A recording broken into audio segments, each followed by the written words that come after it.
Okay, so welcome to the third event of our Climate Action Speaker Series, brought to you by the Friday Harbor Labs and the Madrona Institute. I'm Sarah Seven. I'm a board member of the Madrona Institute, and I am stepping in this evening for the inimitable Nikita Palmasani, one of... So, we can't hear anything. Where's the volume? Can you hear me?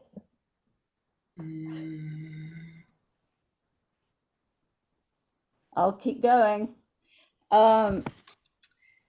So Nikita's in the UK this week, and I'm taking over for her just for this session, but she will be back next week. And if you could please mute yourselves, anyone, as we introduce our speakers. I'm going to start with the land acknowledgement. Volume. One is on the laptop. Well, on the laptop, I did it. It's all the way. Okay. I'm going to start with our land acknowledgement. We acknowledge that we reside on ancestral lands and waters of the Coast Salish people who have called this place home since time immemorial. And we honor inherent Aboriginal and treaty rights that have been passed down from generation to generation.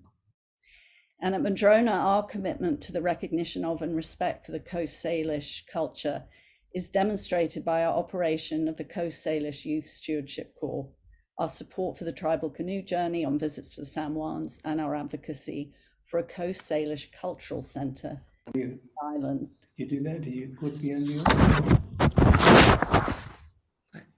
No. Please, could everybody mute themselves? I'm also happy to introduce Chuck Green, who can probably wave at you from his video if he's standing in front of it, who's the Associate Director of the Friday Harbor Labs, without whom we would not have been able to put on this speaker series. It's been very much a joint collaboration. Oh, it's on the laptop. And we also have some of our board members and staff with us this evening. You can just put up your hands and wave if you actually have your videos on. Please note that we are recording this, and therefore, if you don't wish your face to be on the recording, then you might want to turn your video off.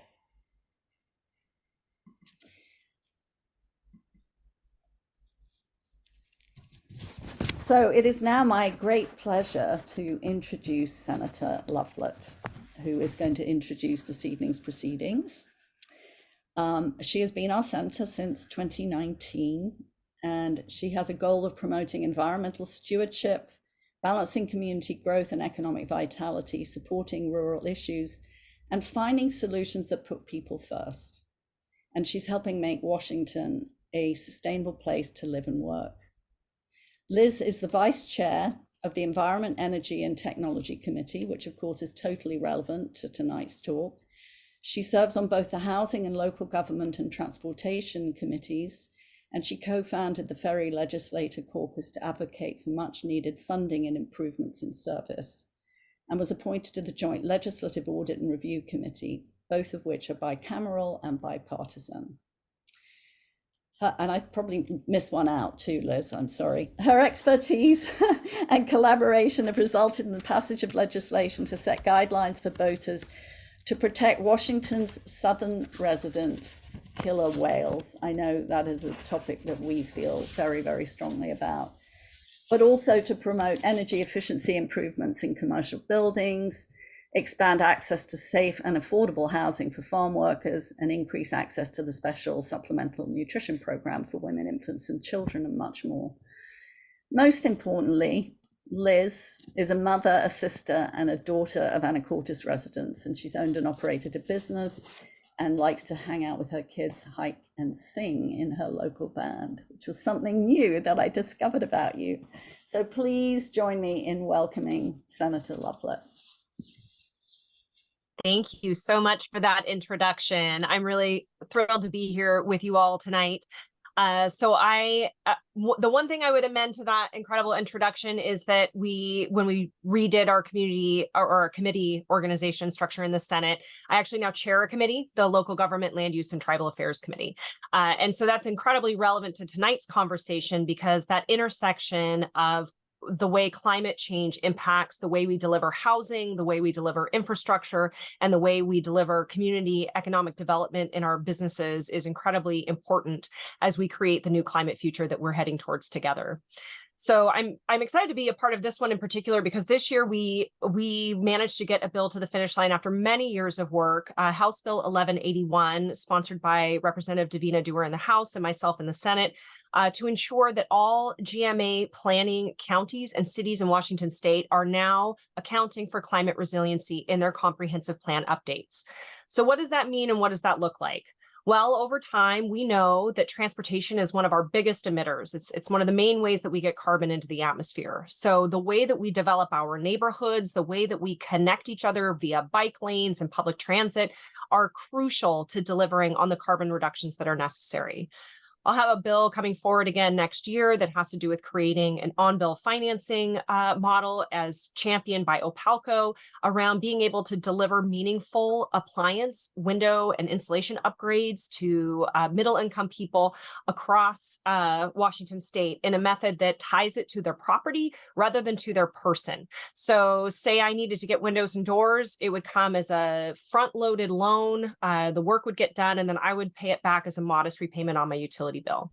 So these are the kind of forward-thinking ideas that we're trying to put forward at the legislative level to give more tools at the local level for you guys to really determine the direction that you want to go as San Juan Islanders and beyond. I've also done a lot of work around decarbonizing our ferry system. So I fought very hard with my seatmates to ensure that some of the Climate Commitment Act dollars that we were bringing in were going to specifically go towards decarbonizing our ferry fleet by hybridizing and electrifying them, and ensuring that we have the terminal infrastructure that's necessary to be able to deliver the charging capacity, because believe it or not, the most of the emissions actually happen when the boats are idling in dock, loading and unloading passengers. It's less the actual transportation portion and more to do with how long they have to idle there at the docks. So really making sure that over the next decade, we're delivering the infrastructure that's going to be necessary to deliver that decarbonized future that I think we all want. I was talking to Sarah as I was getting ready to prepare my remarks, and one of the things that came up was that I had just recently had the opportunity and honor to be part of a study delegation to Denmark, where we're learning about their industrial symbiosis and how their dedication to reducing their greenhouse gas emissions means they're doing some of the most incredibly innovative economic development I'd ever heard of. I'll give you my favorite example. So they build these business parks that are all connected by different types of piping and things to be able to use each other's waste energy and waste steam and waste water in secondary and tertiary methods throughout the totality of the park. But my favorite one was that they were having an issue with an invasive sea star species that was decimating their local traditional shellfish population. And so they figured out how to harvest these starfish and dehydrate them down into a powder that can then be utilized in the feed that they give to cows and pigs as an incredibly nutritious protein source that helps with their agriculture. But they're doing all of that dehydration activity by using waste heat from another facility that is recycling plastic. And all of this is happening on this same industrial footprint. So I really like to bring that up because of a couple of reasons. One, we don't have to rebuild the wheel. There's actually incredible, not only evidence, but proof of concept out there for many technologies that are going to help bring our communities forward. And the other piece that I think is really important is this. I'm a very strong advocate for environmental justice. I really appreciate the land acknowledgement that Sarah gave earlier. I'm just fresh back from being out with the Yakima Reservation. And when we couple economic prosperity with our solutions that are related to climate change, then we are the rising tide that lifts all boats. Make no mistake, there is a class divide in the ability to deal with climate change. Many people would love to purchase an electric car or solar panels for their homes, but that is just not a reality for so many people. And what was amazing to me being in Scandinavia was that in the course of 3 countries and some major populated centers, we saw one homeless person. Now, provided this is a socialist country that underpins their medicine, their housing, their food security, But we can do these things too. We can make sure that the housing that we build is going to match the needs that are in our community. We can make sure that the transit options that we have match the needs in our community. And that's what I love about these local action plans, is because you guys know what you need. You know where you need bus service. You know where you need bike lanes. You know where you need to have electrical hookups to make sure people can charge their cars. These are all the localized on the ground expertise that really makes these plans come to fruition. So make sure that you're dialing in with your county commissioners, and for those of you that are coming in from Anacortes, with your city council as we go through this next comprehensive plan update, because there's going to be lots of public participation that's going to be at the center of these processes. And we're able to address many of these concerns in these growing bodies of work in these documents that we're creating. I was a city council member when Anacortes did our last comprehensive plan update. And one of the pieces that I was really proud to champion, although people thought I had a tin hat on at the time, was that we made it so that you couldn't have our publicly held water rights sold or leased to corporate entities. And at the time, people were like, I don't understand why you would even consider needing to do this. And then there we found Nestle and Koch brothers and others trying to buy up water rights around the country. And I think that, the more that we can have things held in the public benefit and the public trust for the people, for the benefit of our planet, that's how we're really going to make a lot of this progress. So you have strong leadership in the Senate and in the House right now. Assuming most of you are 40th District residents, Rep. Bramwell and Rep. Lacanoff and I work really closely together to make sure that we're covering an ambitious climate agenda and that we're delivering for people in our district. And Sarah mentioned the whale watching guidelines for boats, but one of the couple of the things that I'm most proud of being the champion for was that we now have a program with DNR to remediate 10,000 acres of kelp and eelgrass habitat to make sure that our fish populations have the ability to survive and thrive. And additionally, because of the bill that we just passed that created a mandatory 1,000-yard buffer from our southern resident killer whales, that actually was invoked by emergency order directly after session because we had 2 new baby calves to celebrate in our pods. So these are the kinds of things where we now have the ability to take community action, move it up to the local level, and champion these things all the way up to the state and all the way back down. And your voices being at the table, your on the ground understanding and expertise of the issues that matter to you are what make these a living document that can actually chart a path forward that is different than the one that I think a generation behind us imagined. So with that, I'm here to just answer some questions and make sure that you guys are all set to have this incredible list of speakers that you have here today. But it's always an honor to be here with you and to be able to talk about this work that I'm so passionate about and have the honor and privilege of being able to represent you with in the legislature. Thank you so much, Senator Lovelett. And I just want to say to people before we ask questions, if you haven't been to her website, it's well worth a visit. I particularly like the picture of you with your Samish Nation, with your witnessing. I've forgotten the sash that they provide you. So I want to hear that story sometime. But for now, the naming ceremony for the new baby whale. Yes. Reason for Hope Child. Yes, I love that. So any questions from Friday Harbor Labs from the audience there?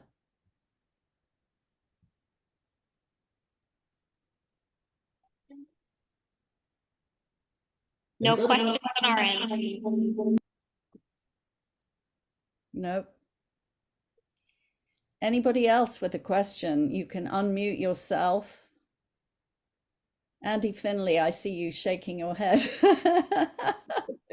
You finally got your sound working? Yeah. Good. Can you hear us? Mm-hmm. Yeah, why don't you come up here? We do have one question, Sarah. Great. We could switch the camera so or do you want to stand in front of this camera or? Oh, perfect. Hi there.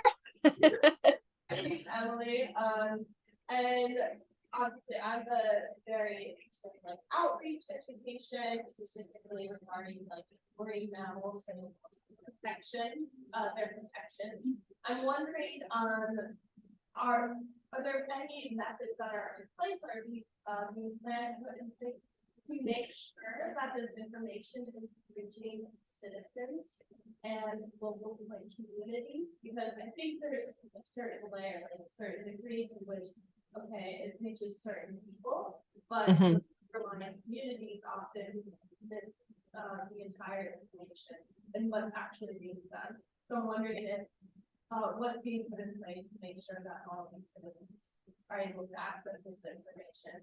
Yeah. Do you mean specifically about the whale distance guidelines? Yeah, about the distance guidelines, how they can help for us and programs, to help with fish populations, things like that. Yeah, so a couple different things. One, part of what was built into the bill for the safe whale watching distances had to do with an educational component. So the idea is that we'll unroll some interpretive signs at marinas. There's going to be a special kind of stakeholdering table among different recreational boater associations and such. So I'm thinking like charter companies in particular, to make sure that boaters have the education they need to make the right decision.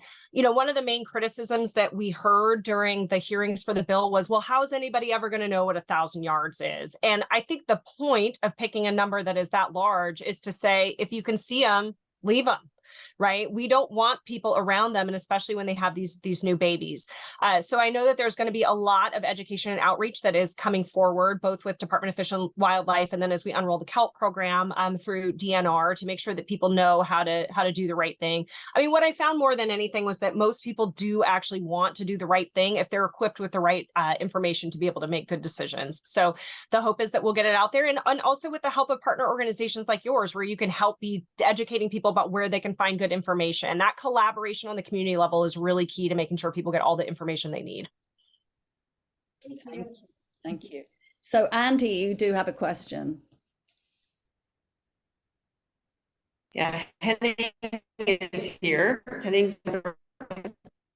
Oh, your audio is very clunky. Has been doing. Is that better? Can you hear me? Yes. Yep. No? Go for it. Can you hear me, Liz? I can. Go for it. Okay. All right.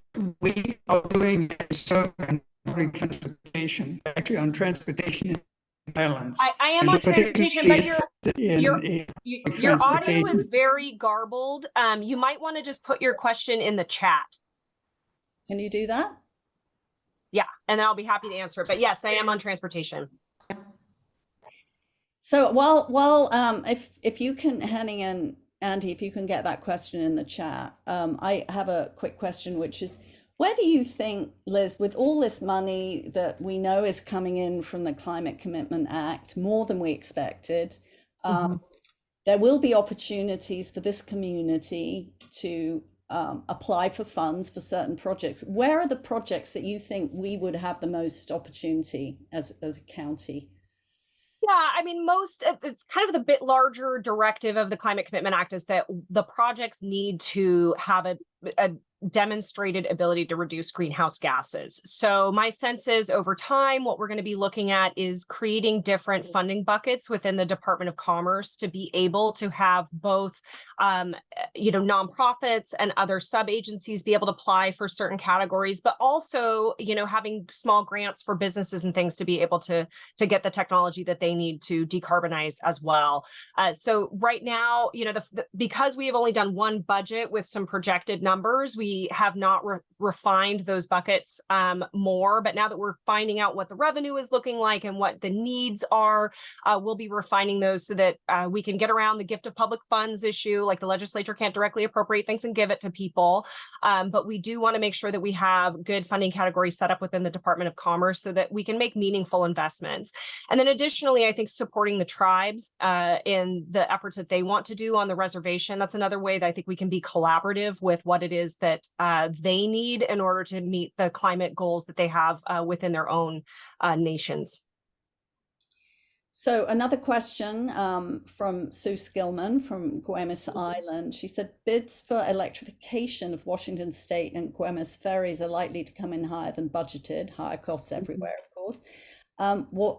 Who should we expect to help cover these costs, or what should we expect to help cover those costs, assuming they do come in higher?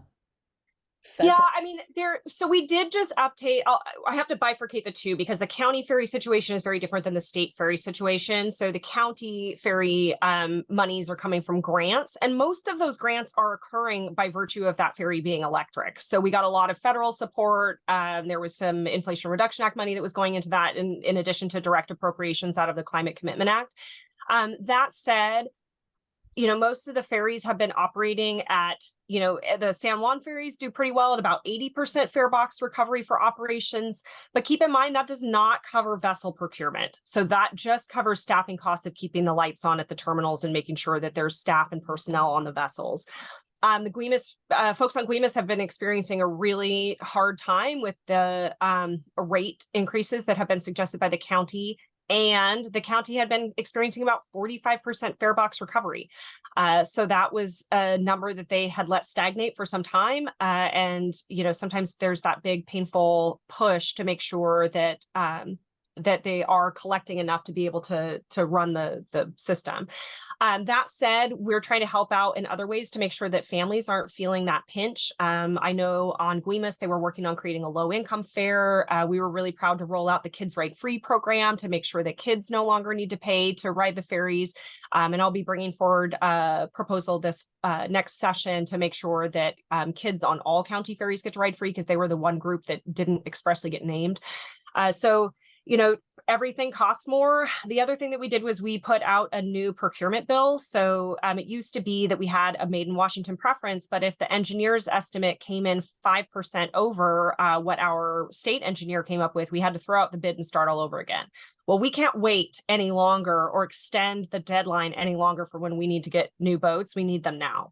So we put out a national bid, gave a 13% preference to local companies, and we're hoping that that means that we can get boats built simultaneously, both to get the economy of scale, keeping costs down, but also to make sure that we're not waiting and having so many service disruptions because we're getting boats delivered as soon as we possibly can.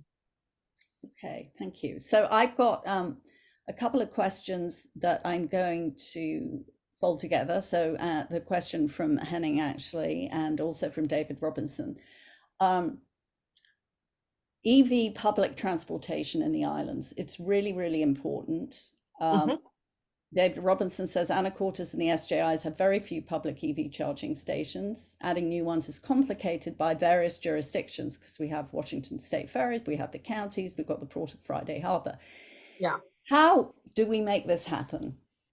So I think the way that you do it on the community level is you really map out where you think you need the charging stations. So that's job one. And I believe, I don't know if he's on this meeting, but you have some really dedicated citizens that are already working on that. I saw Foster is on this call as well from OPALCO. I mean, you guys are working on the mapping of where you need to deploy infrastructure. So that's job one. And then job two is finding the right grants to match up with that.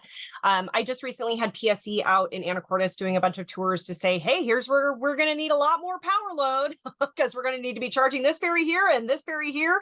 And, we need to make sure we're looking at substations and transmission lines and all that good stuff. But for you guys, you're in a little bit different situation because you have this incredible rural cooperative that's very forward thinking in the way that they're trying to deploy infrastructure. So I would say reach out to OPALCO and make sure that they're on board with that plan. And then they, as an organization, can also apply to some of those grant funds that I was describing with the CCA. Well, we have Vince here tonight, board member for OPALCO, so it's great to hear you say that. Well, thank you, Senator, for making the time to speak to everybody. I know we really, really appreciate it, and I know you have other commitments you have to get to. So, well, I always appreciate the invite, and my door is always open. So please call me, write. Always make sure that you reach out to my legislative assistant too to make sure that I'm getting those emails. But I try to be really responsive to folks, and I also communicate very frequently with your county commissioners and other local officials. So, the main thing that I heard loud and clear was that being available to the community is the top priority of this district. And because we have so many incredible dedicated citizens that are working on the ground as citizen scientists and helping us gather data and make good plans, an ounce of prevention is worth a pound of cure. So all of that input that you guys are giving is really crucial. So really get involved in your comp plans. And I look forward to hearing more from you guys as we get closer to session. thank you so much. Thank you, everybody. Okay, so now it's my pleasure to introduce Jay Kimball, who is not a stranger, I think, to most people here in the islands. Jay is on the San Juan County Climate and Sustainability Advisory Committee. He works on climate action, on partnership, on grants and strategic planning. He's actually vice chair of that sustainability committee. He's an advisor to the Washington Departments of Commerce and the Transportation EV Council. In fact, he's popping up everywhere because everywhere I go, I see his name on these various groups that I have to follow with my work. And he's also on the Swiss Transportation Work Group, which is the only one I don't know there, Jay. He's on the board of Island Rides, and he is a consultant to OPALCO. And I think he always does phenomenal presentations. So I'm very excited to hear him speak tonight. So I'm going to hand over to you, Jay, and I know you're going to share your screen. Yes, thank you, Sarah, for those nice words, and thank you, friends. Can everybody see that? Yes. Okay, good. Sarah, I will tell you what Swiss is in a few minutes. Okay. I know you're waiting with bated breath. Thanks, everybody. It's good to be here. First of all, I just wanted to say how much I enjoyed hearing Senator Lovelett's words. And also, I've been watching the videos from the Madrona presentations at Friday Harbor Labs. And anybody who hasn't seen the other videos that are online, I strongly urge you to do that. Check them out. They're fascinating. And there's such smart people we have here in the islands and in the neighborhood. Department of Ecology had a great presentation also. And that's the point that I wanted to make in this slide. We are in the heart of an incredible part of the world. People come here from all over the world because of its beauty and its pristine qualities. And everything we do here can inspire the rest of the world. And the first thing I want to do before we get into our local situation is take a climate lens look at things. And one of the ways I like to think about this, and you'll see this in a couple of slides that I show, I try to see a very big picture of where we've been and it might help us kind of figure out just the importance of this moment and where we're going. Excuse me, this slide looks at 22,000 years of Earth history in terms of the average surface temperature, that scale over on the left. And, one of the things that, let's just start over on the right side. You can see that line going up fast. Basically, post-World War II, the temperature of our planet has been going up extraordinarily fast. And the dotted lines that you see here, if you go straight up, that's our current path. And if you look at the current policies, it slows it down a little bit. And there are very optimistic things that people hope we can do, but so far we haven't been able to do them. And really, we're on this path straight up. And this is just a remarkable, fast change to the Earth that's happening just in the matter of a century or so. So if we go back 20,000 years, we can see where the Ice Age came to an end. The orbit of the Earth around the sun shifted slightly, and things started warming up. And over, 6,000, 8,000, 10,000 years, not just 100 years, but over thousands of years, a 3-degree change took place with that warming. Mammoths died off, the ice melted, Seattle was under 3,000 feet of ice. New York, Boston, Chicago were under about a mile of ice. So all of that, it took 6,000 years or more to melt that ice with a 3-degree change. And now, here we are, and this 3-degree change is unfolding in the matter of a century or so. And so, we have to expect that this is an incredible, off the charts change that we're experiencing. And look at everything that happened for the previous 3-degree change. Even though it unfolded more slowly, not everything is going to unfold as fast as this line. For example, Antarctic will take centuries to melt But if we don't do anything about the heat, it will melt. And Antarctic is, is about a mile of ice. So all that going into the water, one of the scientists I worked with on that said the Statue of Liberty will be knee deep in water. So this is a big deal. And I just want to give us some context and perspective to think about why the world is rushing to cool things off. So far, most of the heat that we have put into the planet in the past century has been absorbed by the oceans. And they've really done us a big favor because the oceans are massive and they can soak up a tremendous amount of heat. If they weren't there, our land temperatures would be much higher. Frankly, I don't think we'd be around if it weren't for the oceans. And I do mention that it's an incredible amount of energy. It boggles the mind. Basically, it's an equivalent to a Hiroshima atomic explosion every second, the heat that we're putting into the atmosphere. So let's start shifting to climate action. Here in the US, both the United States as well as Washington have essentially said that they want to cut emissions to net zero by 2050. And that's this green line here. And again, I'm trying to give some perspective. So we go back to 1850, 1950, 2050. So 200 years, and you can see that what has unfolded as the industrial age came on over 200 years took us to this present moment, 2005. And then, things started reducing as we started improving efficiency of things and being more mindful, but it's going very slowly. And I just want us to appreciate that what we're trying to do by 2030, cut 50%. So that's 7 years from now. What we're trying to do in 7 years, it took, this was decades getting to that point, or, well over 100 years to go from zero up to this point. So to ask the world to get back to zero net emissions is a big ask. And it's going to take a lot of hard work and all of us pulling on the rope together. Here in Washington State, I urge you to Google on Washington 2021 Energy Strategy and take a look at that. And this chart is over here on the left is from that. And I've annotated it a little bit, but basically the goal here is to try to reduce our energy demand by a lot, in this case, 28%. Now, most of that reduction is, of course, in fossil fuels. That's what's causing the heating. To do that, Washington State estimates there will be a near doubling of the electric load that's needed.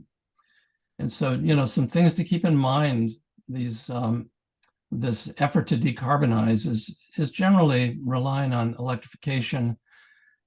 One of the other bright visitors that we've had from NREL and Berkeley School of Engineering said about a decade ago that the mantra is to electrify everything, because electricity, especially here in the Northwest, is generally much lower carbon, much lower carbon than fossil fuels. And actually here in the Northwest, our electricity is cleaner than most of the United States. So one of the challenges, though, is if you Google on CETA, Clean Energy Transformation Act, another Washington State law that was passed in 2020, we're trying to very quickly decommission coal plants. And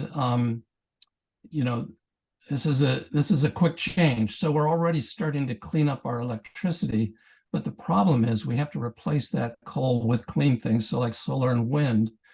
And the state has plans to do this, and I think the thing to know is that a lot of it requires a lot of land, and land requires permitting. And a lot of these, you maybe have seen stories about court cases. There's over 300 court cases now trying to stop wind projects, and some of these are being done by environmental groups. So we have to know that these deployments will take time and may possibly go slower than we want. Also, California, which is the 5th largest economy in the world, is very hungry for firm power to stabilize intermittent resources like solar and wind. So they depend a lot on our hydro.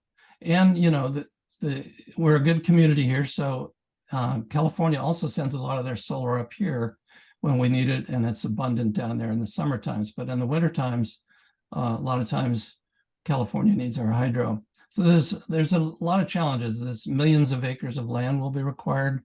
The permitting, if you ever see the term NIMBY, that's not in my backyard.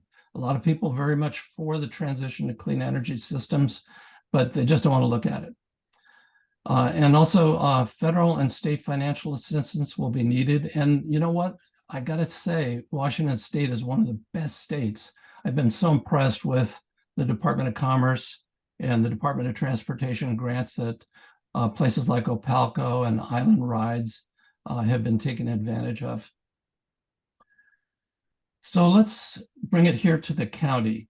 And, you know, as Sarah mentioned, and Vince and I are both, Vince Dauciunas, who will be speaking after me, and I are both on the Climate and Sustainability Advisory Committee for the county. Vince is the chair, I'm the vice chair. And, you know, I'd love to talk to you about the plan, but it's not formed yet, it's in process. And if you want to see what some counties are doing, Vince dug up a wonderful climate action plan from Woodinville. And so I've got that. If you Google on Woodinville Climate Action Plan, you can take a look at that. It's got some very good strategies and actions. One of the things that our Climate and Sustainability Advisory Committee has been doing is looking at other island communities, and I'll show you a couple of those in a minute, and trying to see what they're doing for their climate action plans. And we're also trying to develop a set of topics that we think are important for us to figure out solutions to. And so that's here, you know, here's a list. It's a work in progress, and we have some ideas for each of these categories or topics on things to do or things we should pay attention to. Some are in the areas of adaptation because it may be too late. We may not be able to mitigate much. We may have to adapt. Sea level rise is an example, and you will see some, you know, real dramatic information coming out of the county in the next couple months about sea level impact in our county. Mitigating fire risk, there's things we can do to mitigate, not just adapt. And so you'll be hearing more and more about this as we form up the plan. But we're trying to look at other islands and see, you know, for people that are ahead of the curve relative to where we're at, what are they doing? And maybe we can get some best practices out of that. In our county, one of the most important things that we've achieved, and we're so appreciative of the county council for approving this, is an assessment of the greenhouse gas emissions of the county. If you want to solve a problem, one of the things that's really important to do is sort of ready, set, go. So the ready part is getting good information on what's our current conditions. And so this greenhouse gas assessment was an essential tool of figuring out where the action is. And you've perhaps heard of the 80-20 rule or the Pareto principle. What 20% of the actions we take affect 80% of the problem. Well, it turns out 80% of the greenhouse gas emission problem comes from just two things, and that's transportation and heating. So 47% of the county's emissions come from transportation-related activity, and 34% come from heating related activity. So if we can create some good solutions for just these two things, not to say that we can't do other things too, but we can start addressing over 80% of our local county emissions. So the thing to know about transportation and heating is that about, you know, as I mentioned, 81% of our emissions come from it. About 80% of our energy goes to transporting ourselves around, mostly gasoline, but we are one of the largest counties in the state for EV, EV registrations. And so we should be real proud of that. And then we also have significant heating in general. Heating is heating our space and heating our water. So that's our situation in the county. And there's some good solutions. EVs are, these are, if you've done insulating your home or improving the windows, improving attic insulation, those are great energy efficiency moves. And in our modern world, there are some new super energy efficient plays. Electric vehicles are about 6 times more efficient than gasoline equivalents. Heat pumps for your home or office are about 4 times more efficient. And heat pump water heaters are about 3 times more efficient. So these are tremendous opportunities to use less energy and use cleaner energy to do it. So if we look here at the county, we've taken the data from the GHG inventory that the county did. And Vince, you'll see some more of this in Vince's presentation. Vince did a great job sort of ranking, if you will, the highest to the lowest sources. And I've pulled out the transportation and heating things to just show what their individual contributions are. So working from the top, Washington ferries are the biggest source of GHG emissions in the county. And then on-road vehicles, and this includes both visitors and local, roughly 50-50. So if we're thinking about transportation solutions, it's not just for us driving an EV around. We have to make it easy for visitors to get here and get here cleanly without importing their carbon. And then a really surprising number is the amount of carbon emissions that come from recreational boating. On the heating side, wood heat is, if you burn wood, these are not very efficient stoves that are burning it. And you're essentially burning coal in terms of, the tons of carbon emissions per cord of wood and that sort of thing. Propane heat is used somewhat in the county, and a lot of people are switching over to heat pumps. So this is decreasing, and that's a good thing, but that's a significant source. And I include a third thing here. It's not direct heating, but a lot of people who are burning their wood are cutting trees. And so we should know that a tree that just falls and lays on the ground emits carbon over, let's say, 100 years as it degrades. But if you cut it and burn it in a month or a year, you're putting that entire pulse of carbon out, very quickly. And this is a time where we do not want to be emitting carbon into the atmosphere. We need to do as much as we can to stop that. So let's dive into, I think most people probably know about heat pumps. I want to dive into the transportation picture a little bit.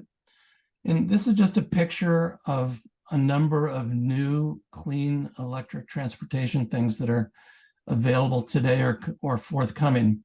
And I'm going to start over here in the upper left. This is, if you came to the EV Jamboree in Lopez, you saw this motor in this boat. This is Pure Watercraft. They're a Seattle company, and they know that the most common outboard motor is a 40 horsepower Honda.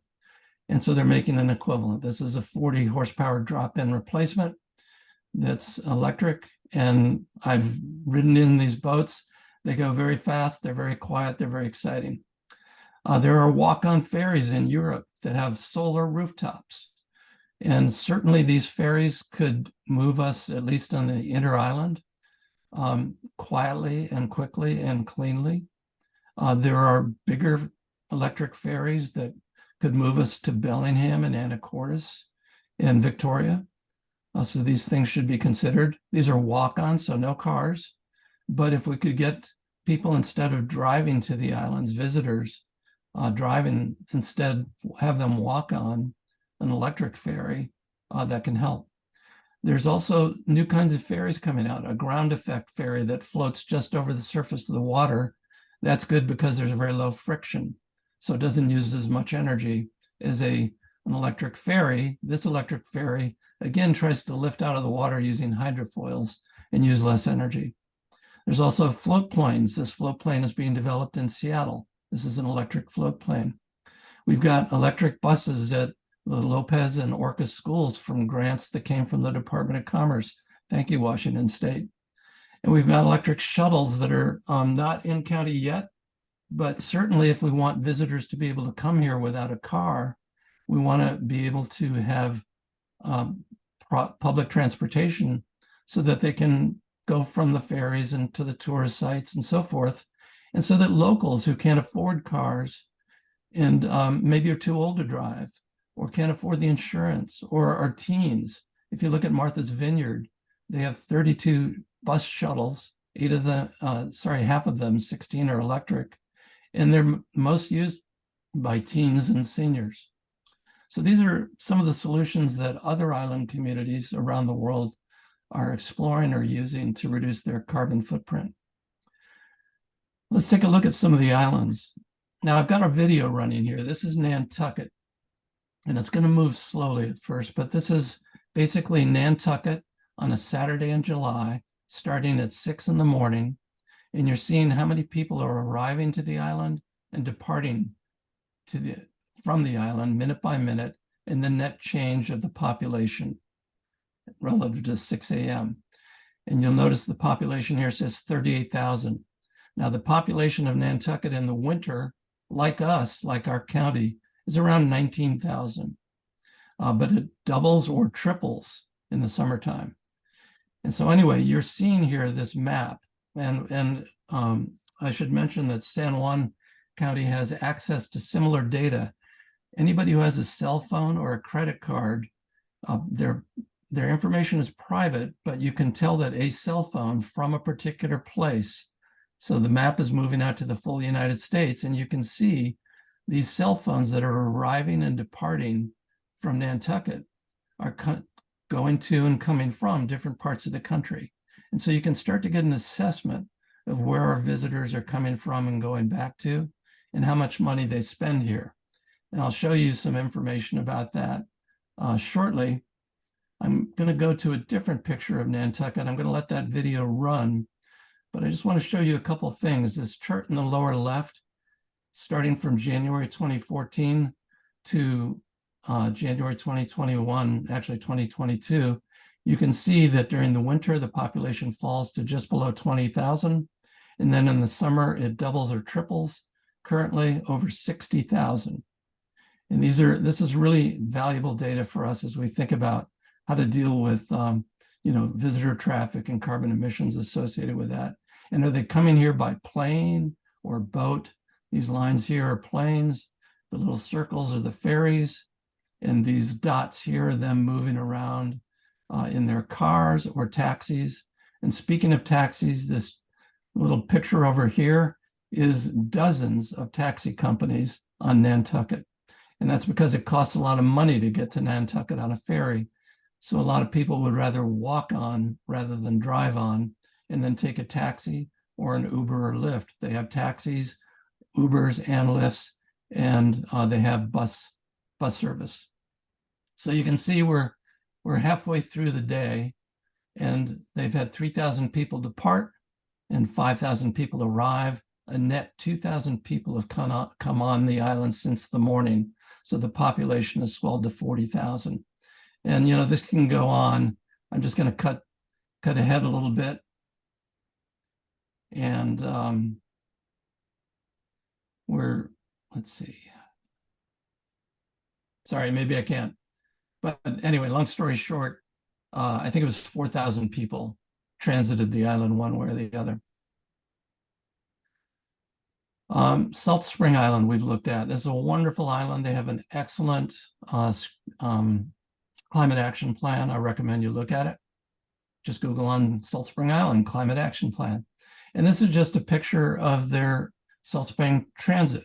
They have 7 loops, and it's a very nice system that gets people around so that you don't have to drive to the island. This is Martha's Vineyard. They have 13 loops, 13 routes.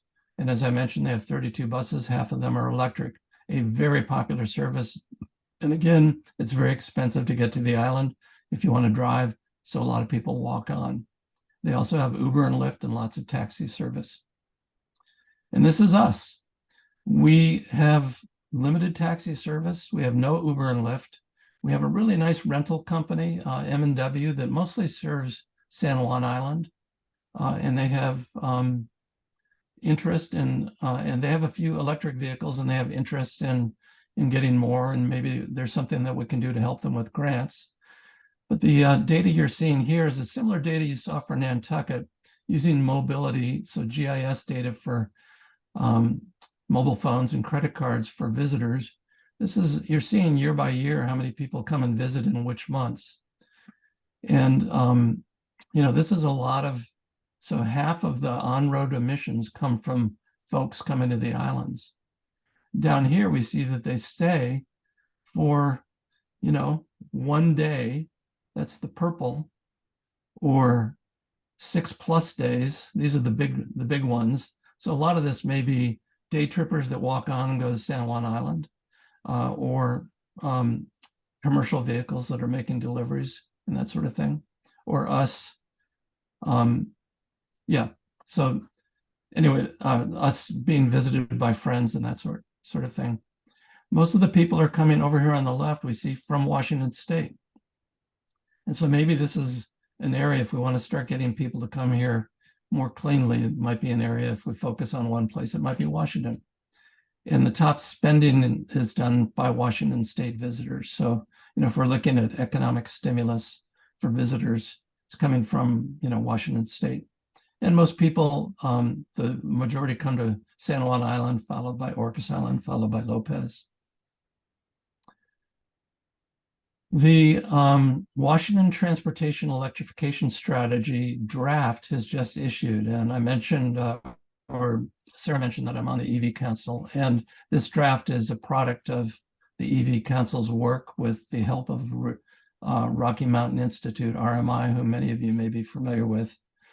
And so it's a long, fairly detailed look at a strategy for cleaning up emissions in Washington State. Transportation is the #1 source of emissions in the state. And I want to draw your attention to two charts that are in there.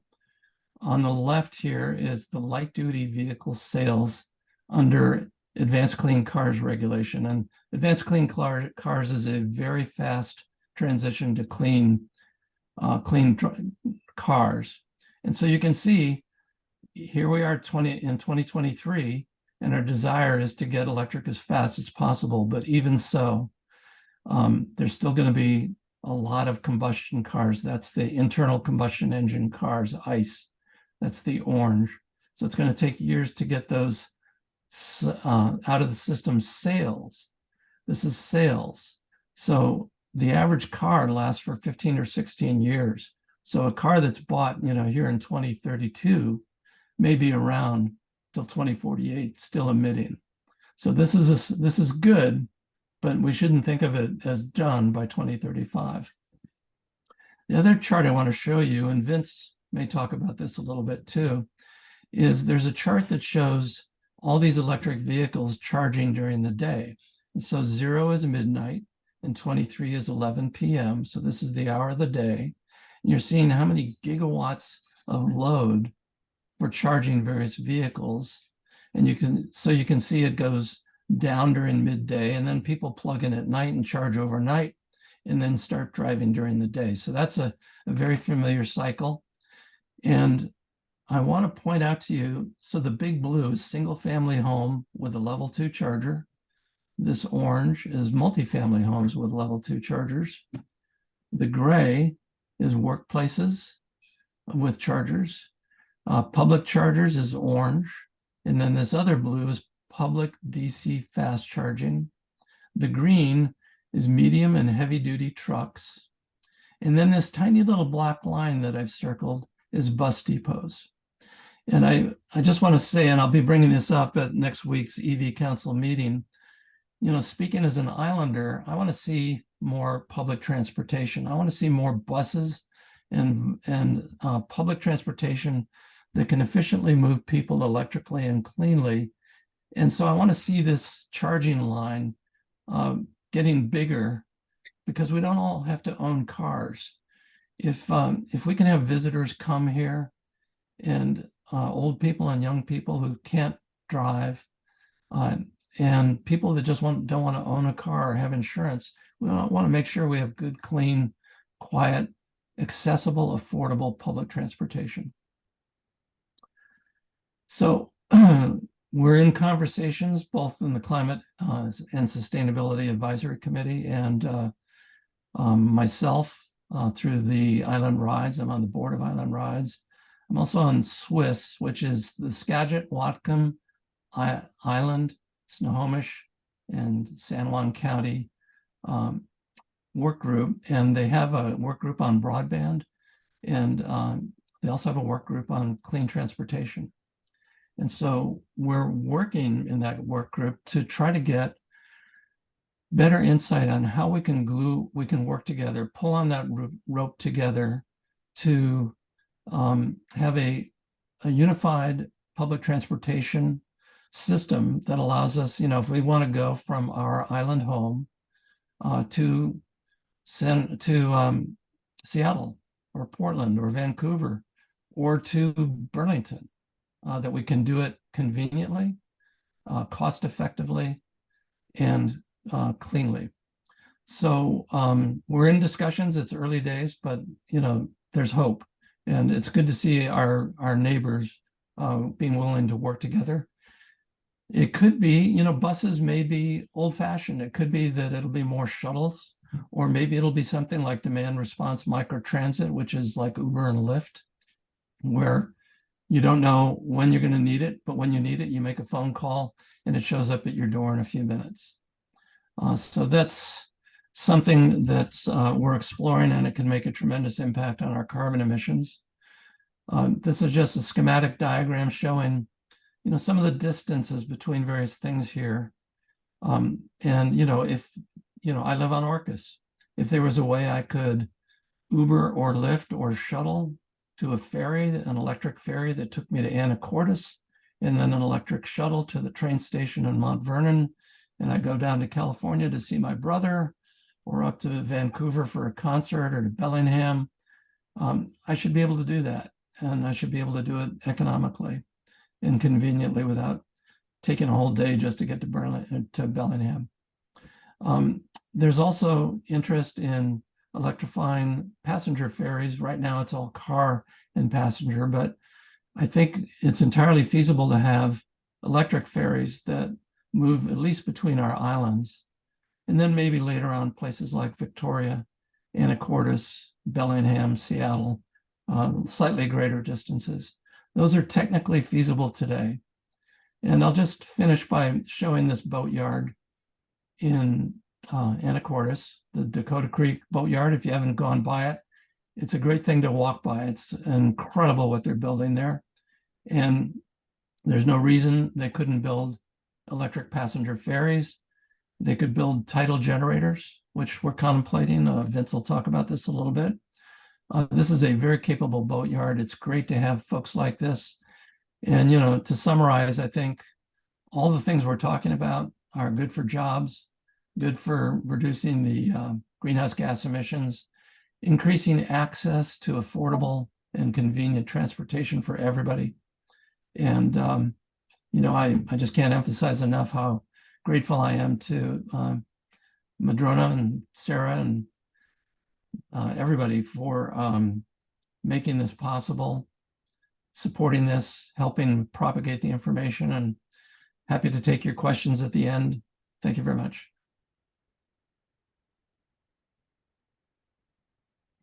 Thank you so much, Jay. That was really incredible and lots of information. And I think what I'm going to do is hold questions to the end, because I have one in the chat here already that you can look at. And we'll wait till Vince has had a chance to speak, and then we'll take questions. But really incredible amount. So now it's my pleasure to introduce Vince Dauciunas. I never pronounce your name correctly. I'm so sorry. And he, as most of you know, is president of the OPALCO Board of Directors and is also chair of the San Juan County Climate and Sustainability Advisory Committee. I think you guys are going to have to come up with an acronym for that. He has 2 degrees in electrical engineering, has worked at NASA's Jet Propulsion Laboratory, spent 27 years with Hewlett-Packard and Agilent Technologies in research and development, general management, and strategic planning. And in his last position as vice president at Cymex Technologies, It was a company focused on discovering new materials for use in many areas, including fuel cells, advanced batteries, renewable energy, and environmental sensors. And he has been on the OPALCO board since 2011. And I am always blown away by just the sheer amount of talent that we have in these islands. Every time I'm introducing someone, I'm learning, you know, that we have PhDs. And so anyway, with that, over to you, Vince. Thank you. We got share screen here.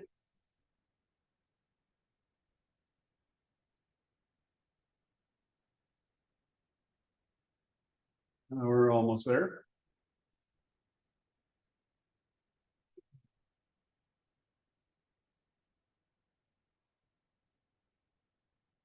Yes. Great. Either way.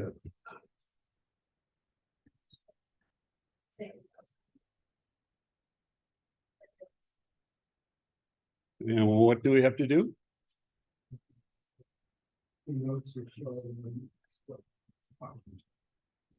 So they do in the broadcasting business, stretch, Rick. I'll start while he's doing that a little bit there. Like, so I'm Vince Dauciunas, currently serve as the president of the OPALCO board and the chair of the Sustainability and Climate Advisory Committee for San Juan County. I used to do a lot of business with people in Japan. When OPALCO had the new undersea cable put in, we worked with Sumitomo.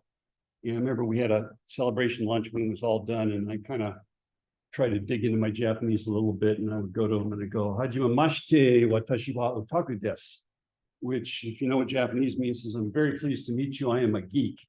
I think if you talk to the other board members at OPALCO, you find I'm the data geek.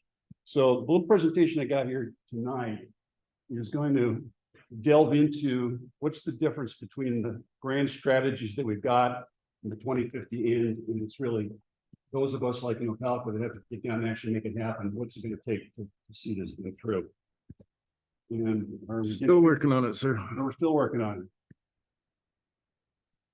Okay, there's a lot of slides and a lot of data. We're going to go quick and going to make a point on each one. I think the main point I'd really would like to get into, to think about right now, is that this is a complex, difficult problem. I have a real problem with the mainstream media that writes glowing reports about this plan is going to do that and that, but they don't really get into what it's really going to take to make it happen. And that's what we're going to get a sense of today. So we're going to start with a larger view at the state level in the Pacific Northwest, and then get it into the local community here in San Juan County as to what we have to do. The first thing we have to do is get the slides working.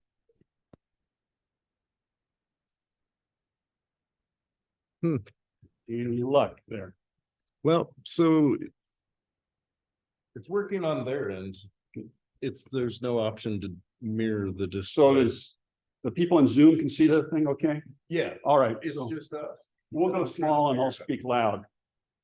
Let's go to the next one. So you heard the senator and talk today that the response to the climate change is going to require changes in the energy system, and that's what I'm going to focus on. So there's a great document I suggest you get. It's the Washington State 2021 Energy Strategy. It's about 174 pages long. It's light reading. It outlines what the goals are for the state in order to achieve the goals, and that's getting the greenhouse gases cut basically by 50% in the next 7 years, and then down to zero by 2050. There's a little fact sheet here. It comes out of the White House, and it just basically says that the president's goal for the federal administration is to get the greenhouse gases cut to about 50% of the 2005 levels by 2030, and more than 100% by 2035. So it's even more ambitious than what Washington State's trying to achieve. And gosh, I got a career in broadcasting coming up. Let's hope not. Why don't we go to the next slide? Okay. What are people seeing out there? They're seeing. Seeing this? All right. All right, whatever. There's a television show that's been on for 26 years. It's going to got renewed for until 2028, called South Park. When I was working in December of 1998, there was a huge shift in business strategies. And if you ever saw that particular episode of South Park, a bunch of gnomes that were going to go around and collect underpants and sell them. So there was a business plan. And so the thing was collect the underpants, profit. And so the four people there were asking, well, what's in the middle? What's the question? So I extrapolated that to what we got, which is, we're told we're going to green the grid. We're going to be net zero in 2050. So what's in between? So we'll start with that. There are lots of studies. You here locally can't see all of them, but they're out there in Zoom land. I got a study, which is a meta study. They pulled 8 studies that are very comprehensive. And they went into understanding, if you're going to go to 2050, what is it going to take? What kind of changes have to make? How do you deal with transportation, buildings, agriculture, industry, the whole ball of wax? I've read 2 of them. The 2 that I would suggest is the National Renewable Energy Laboratories Electrification Future Study. It's really good. And I've got citations with all this material, so we can get it to you. And the second one is the Princeton Net Zero America study. These things are really good, by my opinion, when they go into your. I read them, and the conclusion is we got to do it. It is not easy. A lot of talks about climate and energy and stuff like this are full of TLAs and MLAs, 3-letter acronyms and multi-letter acronyms. I'm going to try to avoid all of them except maybe one of them tonight. And when you're a new board member at OPALCO, you spend your first year with a dictionary trying to understand what everybody's talking about. Because we always talk about, well, PNUCC says and NWPCC says this and CETA says that and so on and so forth. So there's a lot of buzzies in there. We're going to avoid those. Yeah.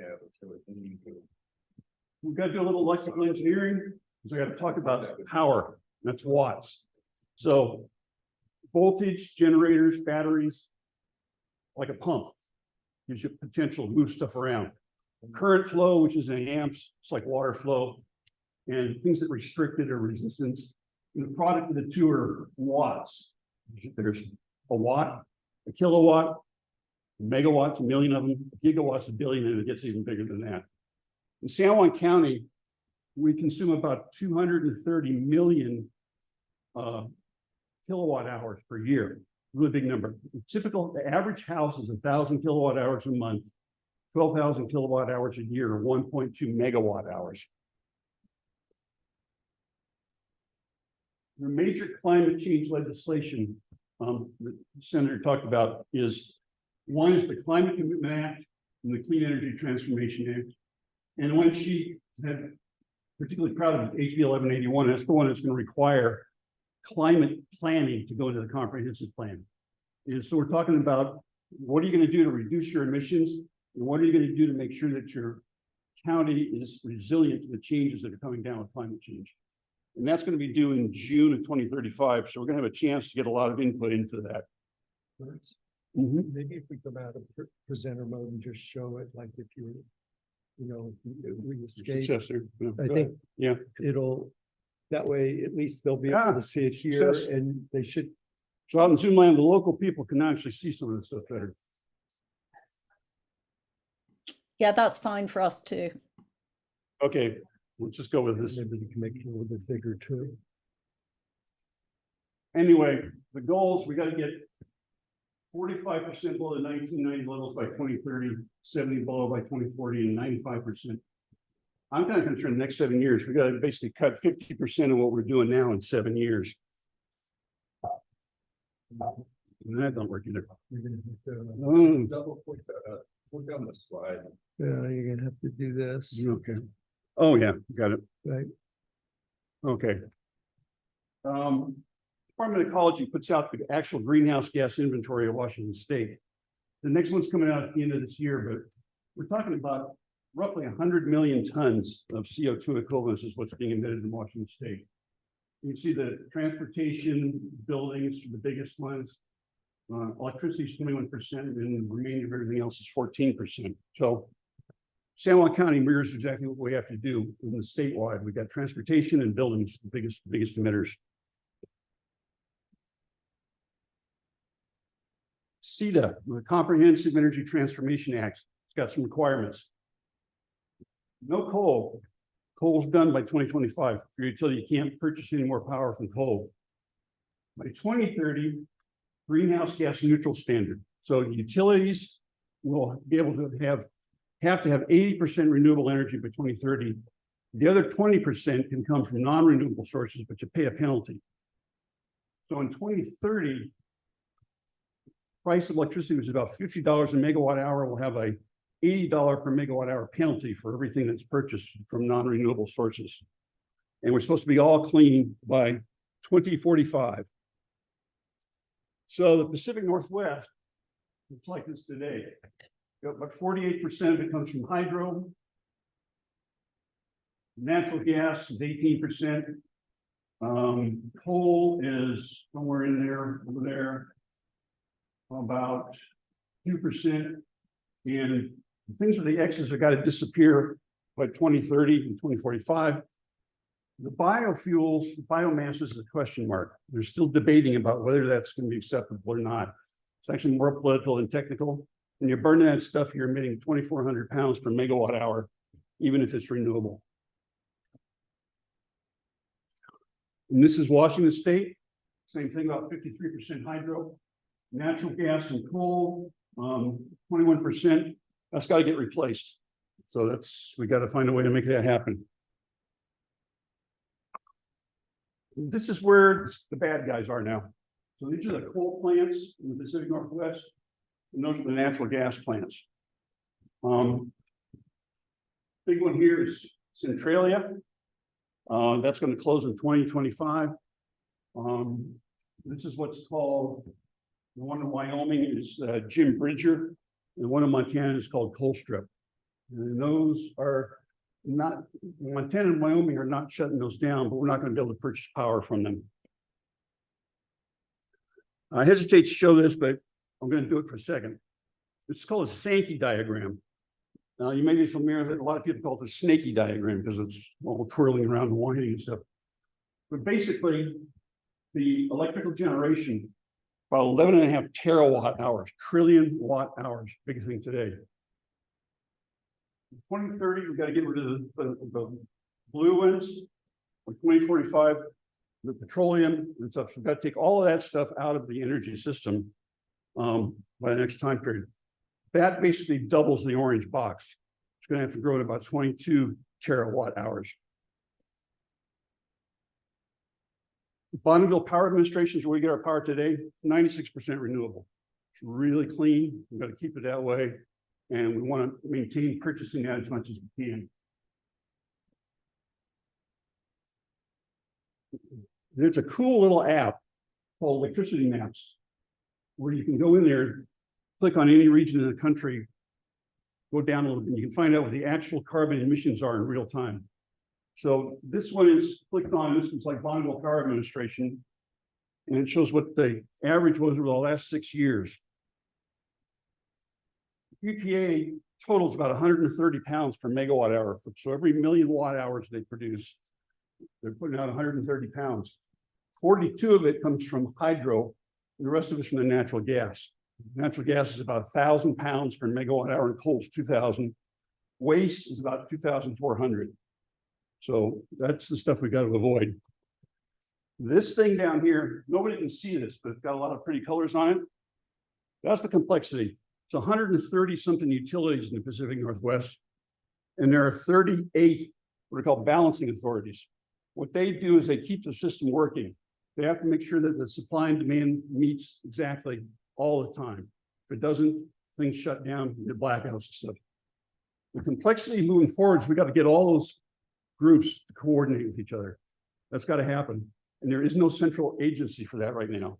So we're trying to develop is what is called an RTO, which is a regional transmission organization, a regional transmission operator, which will be responsible for the planning and coordination of all this stuff. Huge, huge lift to make that happen. The top emitters, 22% of all emissions in Washington State come from this group. There's 2 of them on there. So Trans Alta, Centralia Coal Station, got 1 million tons of emissions. And the one I talked about down Grace Harbor, the natural gas plant is down there. Between those two, they're about 2.5 to 3% of the total emissions in Washington State. Now, here's where it starts to get tricky. You want to replace Grace Harbor? 650 megawatt gas station. Runs about 50% of the time. So you need an equivalent. There's a study done out of North Carolina where they were looking to answer that question. What does it take with renewables and storage to replace a fossil fuel plant? To replace Grace Harbor with 650 megawatts requires 2,600 megawatts worth of wind, 22,000 acres, 34 square miles. It's about the same size as Lopez and Shaw put together. Imagine that whole thing's covered with wind turbines. And it costs about $5.8 billion. Remember back on the chart there with all those natural gas yellow things? Every one of them is about 650 megawatts, requires something equivalent to this to do it. So, get local. San Juan County emissions. Jay touched on it, transportation, the buildings and wood, the land use change. That's the situation we find ourselves in. Now what? Where do we go from here? All right, so being the geek, we took this apart. Can't really see it, but the top 5 things that we have to worry about. Biogenic wood burning. There's about 3,400 homes in San Juan County that are still using propane or wood. And that's responsible for 40,000 tons of the emissions that we've got. The Washington State ferries we talked about, our cars and transportation, building emissions, land use change, huge issue. I'm not a forestry guru, but know the following. Wildfires are bad.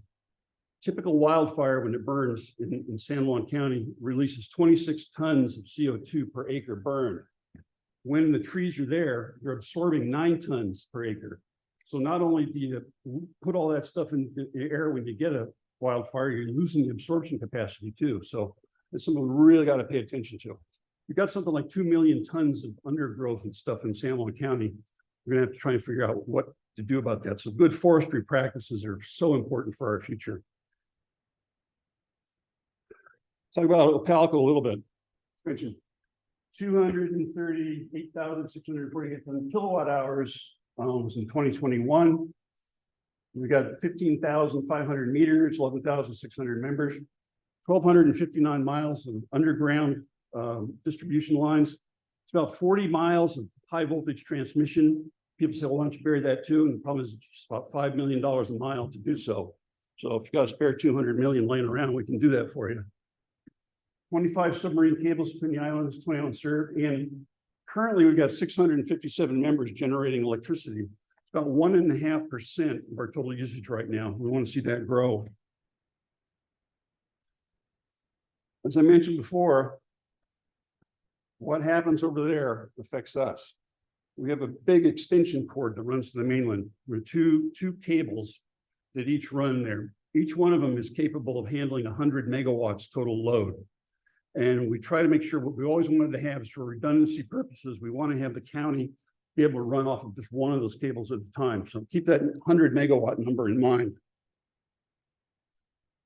This is what our consumption looks like in San Juan County over a year by the hour. It's a U-shaped thing. You can see in the first 3 months of the year, it peaks up big. This is 2014 data. I didn't have anything more current, but in 2022, on a cold February morning, we hit 83 megawatts. That was the all-time peak high in the county. It's down in the summertime, and even with the visitors and everything, it's pretty low in there. Minimum is about 10 megawatts. Average is about 23 for the year, and that's the shape that it's got. So U, winter, summer, back to winter, U shape. This is our community solar over in Decatur Island. I'm very proud of that. There's the solar cells are down there. That little white long thing is the battery system for it. And it's about 370 by 370 feet. It's about 3 acres. 500 kilowatts or half a megawatt. On average, all solar facilities take 6 acres for 1 megawatt. So keep that in mind as we have to go forward. Now, here's the shape of this. Any solar panels in San Juan County are going to have that shape. The difference between the summer and the winters is 6-to-1 in terms of what energy is produced on it. Wrong shape. We got the U going this way, solar's going that way. This is an issue to think about. About wind. Everybody says, "Oh, it's windy here. I really do it." It's not all that good. This is actually, we have 20 years worth of wind data in 5-minute increments that we can look at. So this is just one year typically, and that's the way it looks. It's a little better in the winter, it kind of more matches our load. But it turns out that's what a General Electric XEL 1.5 megawatt wind turbine looks like. They're actually pushing 4 and 5 megawatts on the big ones right now. But if you look at it, it actually produces less than 1.5 megawatts of solar would produce. And in general, if you're going to do a wind farm in Washington State, it takes 16 acres per megawatt. They have to be spread out because of the turbulence effect. You can't stack them up one behind each other, right next to each other. So they're kind of spread out a big grid. That's not going to work. Another great website, Bonneville Power Administration, lets you look at everything. It looks at the load that it serves, the hydro generation, the thermal generation, interchange, and the green. And I learned a great German word, Dunkelflaute. And it means dark doldrums. And it has to do with when the sun's not shining or the wind's not blowing. Now, I just randomly went through a bunch of years worth of stuff because I was looking for that. There's a series of years there. The worst that I found was November 14th, 09 to the 27th, where there was 0 power generation for 13 days in a row. Extrapolate that forward when we're looking at Washington State having 70% of its power being renewables, mostly coming out of wind. We get 13 days in a row where 70% of our generation is 0. What do you do? So keep that in mind. We're looking at tidal. Tidal's like California's sun for us. And it's very speculative at this point. We're not sure if it's going to work, but we want to investigate it. So I've been working with Pacific PNNL, Pacific Northwest National Laboratories, Department of Energy, Washington's Department of Energy, National Renewable Energy Laboratory, and a company called Orbital Marine over in the Orkney Islands. I had the opportunity to visit there. They've got a great thing going. We've got wind turbines generating excess power. They're electrolyzing hydrogen, transporting on the ferries, putting on their vehicles, and running fuel cells. So they're part of the European Marine Energy Center, where they're experimenting with how all this stuff works. We're keeping a close watch with it. So this is a possibility. This is a thing called the O2. It's in testing right now in a number of European locations. It's about 242 feet long, floats 5 feet above the water and 7 feet below it. What's good about this is it's not moored to the bottom. So it's got wings basically on it. You tow it out to where you're going to have it, and the things go down. It's like a landing gear on an aircraft, turbine spin. And a 2 megawatt unit will produce about maximum output at 2.5 meters a second, which is like 4 to 5 knots. We're looking for locations that kind of meet a bunch of criteria where that could possibly work. Why do you want to do that? Because of this. This is 2 pictures. Top one is the tidal's blue and the solar is red. Each one is a 2 megawatt unit.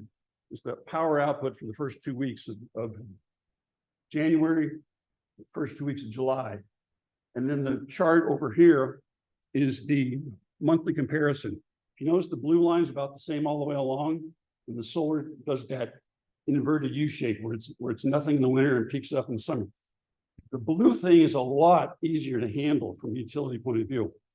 You need far less battery storage to go between the 0 time periods, and you don't need seasonal storage like you do with solar. We did an analysis. The comprehensive plan has a statement that says energy independence is encouraged. So I got to think, well, what would energy independence look like in San Juan County? And so, well, you could do it with 200 megawatts of solar and 18,000 megawatt hours worth of battery. That costs $12 billion. So if you want to cut the cables, you got an extra $12 billion. The cheapest you could do it is with a combination of wind and solar. You need 400 megawatts worth of that combination. You need 1,200 acres, and you can get by about $2.4 billion. If we cut our energy usage in half, we could do it for 1.2 billion. Well, it's kind of a bargain. So I don't think that's going to work. So Bonneville Power Administration is definitely going to be our partner going forward. Now we talk about decarbonizing the buildings. We mentioned census data. They actually figure out who's got what kind of heating in their houses. 3,370 total are utility gas, LP, kerosene, coal, or wood. And that's where the 54,000 tons total of emissions comes from in those. We'd like to electrify those. You ready to switch it up? So OPALCO works with RUS, the Rural Utility Services. We got $40 million to loan to people. We basically get it at 2% interest. So we managed to hand out about $9.5 million of it so far for appliances, battery, ductless heat pumps, fiber. You can actually get fiber for communications as long as you have a smart thermostat. Ducted heat pumps, insulation, other solar storage, solar windows, and stuff like that. We want to keep encouraging people to come to this. You pay it off on your bill. And I think Senator Lovelett had mentioned that they were picking up with that idea from us, and they'd like to, propagate it to other utilities in Washington State. What's the future going to look like? Unofficial backward spreadsheet estimate. You're not going to find this anywhere. This is my own creation. I wanted to think about what's going to happen. So our 2021 load is 238 million kilowatt hours, or 130,000 kilowatt hours. EV charging. There's 22,000 registered vehicles in San Juan County right now. If 25% of them by 2032 are EVs, additional load is 6,875,000 kilowatt hours. Switch it up program, if we get 50 of those houses, it's an additional 25,200. The Washington State Ferry electrification, 79 million kilowatt hours. Each ferry consumes 15 megawatts for 15 minutes. And you count the number of ferries coming and departing each day, and then take it over the course of a year. That's the number you get. Population growth, an additional 600 houses over this time period. 7.2 million, and the total load increase 150% more than we're doing today. Remember the 100 megawatt cable? It can't handle that. We got to look at an alternate. We would like to think about getting another cable going, or we got to generate more power here locally that's green. People ask me how much. The answer depends on you. We're going to do as much as you will tolerate and as much as we can afford. And it has to come down to basically land use.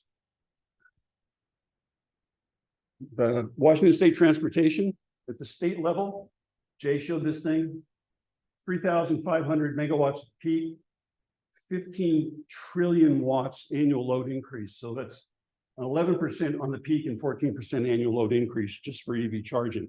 We haven't talked about what it's going to take to decarbonize the rest of the buildings in Washington State, then get into industrial processes, any number of other issues there. So Washington State says we're going to have to double our electrical generation capacity.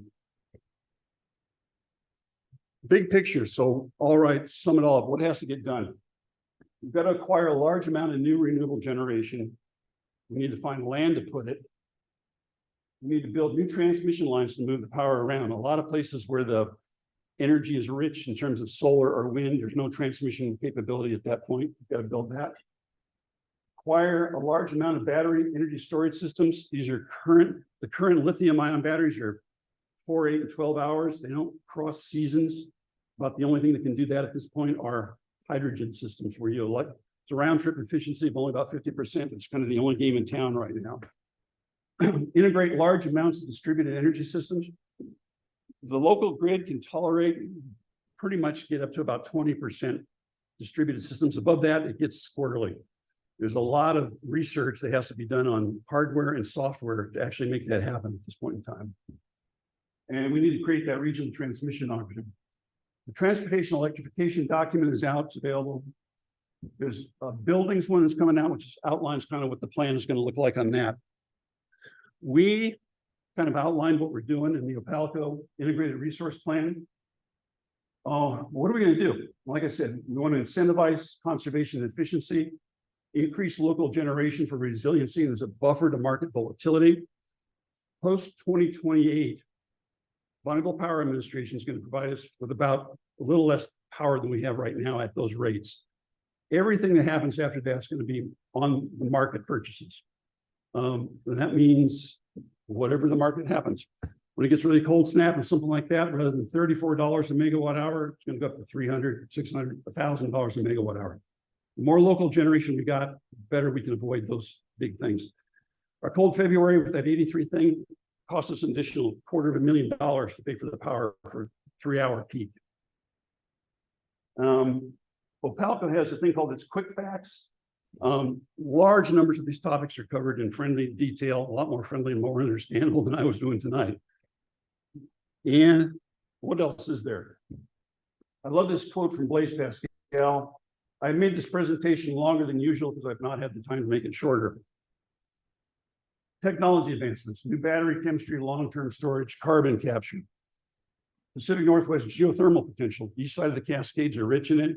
New drilling techniques with fracking make that potentially more economically available than it is now. It needs to be looked at. Widespread adoption of residential demand response, cybersecurity. Once we got thousands and thousands and thousands of smart devices out there connected to the grid, they're also connected via communications. Anybody can hack into anything, so that's an issue to think about. AI, small matter of programming. Anybody's ever written software knows it's always easy to add some features. Small matter of programming. Pacific Northwest and the WCC market structure, that was one of those acronyms. It's the Western Electric Coordinating Council. That's the entire Western grid. Money, where's it going to come from? And something I'd love to talk about is the whole socio-political implications. We're not all of one mind on how this stuff is going to unfold. We need to come together as a community in order to figure this stuff out. And our duty in OPALCO is to give you the energy you require, the energy you want, and the energy you're willing to accept. And with that, thank you. Many hands make lights work. A shout out to the people at OPALCO. It's like 54 people currently or something like this. They do an unbelievable job keeping the lights on and dealing with all this stuff that we've got up here today. Freddie Harville Labs and Madrona Institute for putting on this great series with speakers. Senator Lovelett, Washington State Department of Transportation, Ecology, and the DNR. They're doing fantastic work at phase 1. We got to do the phase 2. Santa Monica Council, commissions and committees. I think they got it. They're now wrestling with these issues. And you're going to see a lot more work going forward between now and the time that the new comprehensive plan comes into 2025. And citizens of San Juan County. And with that, we'll wrap it up, and I think we're open for questions. Thank you. Thank you, Vince. I am aware we're going to run over time for Q&A. So if people have the patience to stay with us, that's fine. If people leave, we won't feel insulted. I had one question for Jay, which I think has already been answered, which was why aren't we doing more to work at a bioregional level than just doing all these individual county action plans? But I think with your work with Swiss, that is a starting point, and maybe that could be expanded to include other things. But if you care to comment on that, Jay, that would be great. And if people would like to put their questions in the chat or raise hands, I will keep an eye open. Yeah, I'm super excited about Swiss. Also, you know, I showed you the Salt Spring Island plan. The county has collected plans from around the area, different communities not unlike our own. And, you know, we all enjoy talking to each other and learning from each other. Some people are ahead of us, so we can learn from their mistakes. Some people are behind us and they can learn from our inspiration. But Swiss is certainly a great example of neighbors working together here.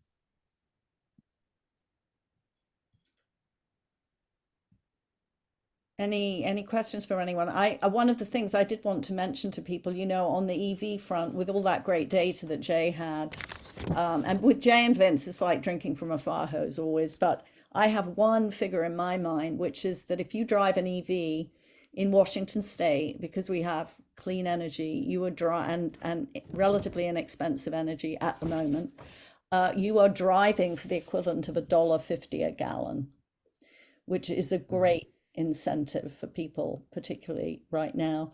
I had a question for Vince, actually, which is the limiting factor, I think, you know, for getting people to generate their own energy, and I'm speaking from personal experience, is you've got this great program now, which is allowing people to put solar on their roofs, do low-cost loan, but it's a year before you can get the panels up. And you have to start paying for, you know, the deposit immediately, which is kind of gut-wrenching, because then your energy bill goes up for a year before you're even generating your solar. Is there a way that you can increase the capacity of with other partners in this program so that we can get the solar built more quickly on people's roofs? Is it a supply chain issue or a labor issue? I think it's a labor issue. Yeah, that's a problem. We're looking at that. It's endemic. Especially out in the islands, installers can do a lot of work in the mainland without having to come out here. And with the ferries schedules and stuff, it gets really challenging. So we're seeing that supply chain problem all the way along the line. And I quite frankly do not have an answer for that one at the moment. I'll take it back to our crew and bring it up.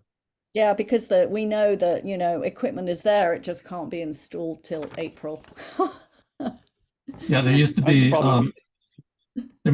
more installers installing here, but they've gotten so busy where they're at that it's not worth bothering to come to the islands and all the expense and logistical complications. Any other questions? I don't see any hands up. Got one here. Oh, yes, So go ahead. So this sort of addresses it. I mean, OPALCO's doing community solar. Maybe you could describe to everybody how much community solar you would need so that nobody has to install additional solar panels on their homes for the island. Sure. Yeah, the question was, describe the community solar program a little bit. How much are we trying to do, and how much would you have to do that so people would not have to install solar on their roofs? So you saw the answer we got up there. We're 240 million kilowatt hours in going forward. This question comes up: if every single roof in San Juan County was capable of having 10 kilowatts of solar on it, we generate about 80,000 megawatt hours a year, which is going to be about 1/3 of what we got going now and 1/4 of what the future is. So even if we couldn't possibly do it even with all the roofs, we're not trying to do that. I think our strategy really is to keep purchasing from Bonneville Power Administration or the two cables we got, find a way, grants, financing, some other way to convince the county and the state and the feds to let us get another cable in there, and then go for as much rooftop and community again as we can. And the reason for that is that primarily becomes not so much reducing greenhouse gas emissions or anything, it's a reliability, along with changing up the way the grid works and switching. Did you really enjoy the 3 nights of power outages that we had with Puget Sound Energy? We can avoid that in the future to some extent. We got sufficient energy and switching ability to move the power where it needs to go to keep critical services, emergency services, hospitals, communications and stuff going, so we don't suffer from those outlets. So it's kind of a balancing effect, and I think we're shooting for 1/3 maybe of our total generation going forward.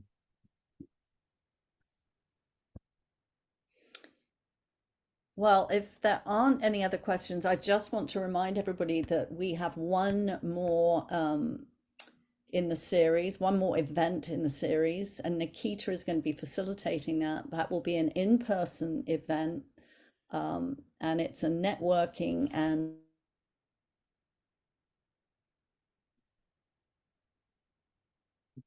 sorry, I'm speaking and I'm muted, I realize. We have our final event will be October the 26th. It's a networking event in person at the Friday Harbor Labs. Nikita will be facilitating that. We're going to have local organizations coming together as well and giving quick lightning talks on what they're doing. And the focus is all on climate action and what can be done here locally. And I think we've come away with some great ideas, and Jay, if we could implement all the wonderful ideas that were in that slide of yours with the ferries, and I love that 40 horsepower engine for the boats, wouldn't that make a difference? And hopefully a lot quieter too. So that's 1/3 of the transportation pollution is, I know is it would be recreational boating. incredible. Well, I just want to thank both of you so much for taking the effort. I know how much effort goes into these presentations. I know that you have a lot of, you put a lot of energy into it, and it's really, really appreciated. And we're lucky to have you in our community. So thank you. And thank you, everybody, for hanging in there with us. We still have 23 people. We're hoping you're enjoying the series, and we look forward to seeing you in a couple of weeks. Thanks, everybody. Thank you. Yeah. And there will be a recording. Yes, I can see that.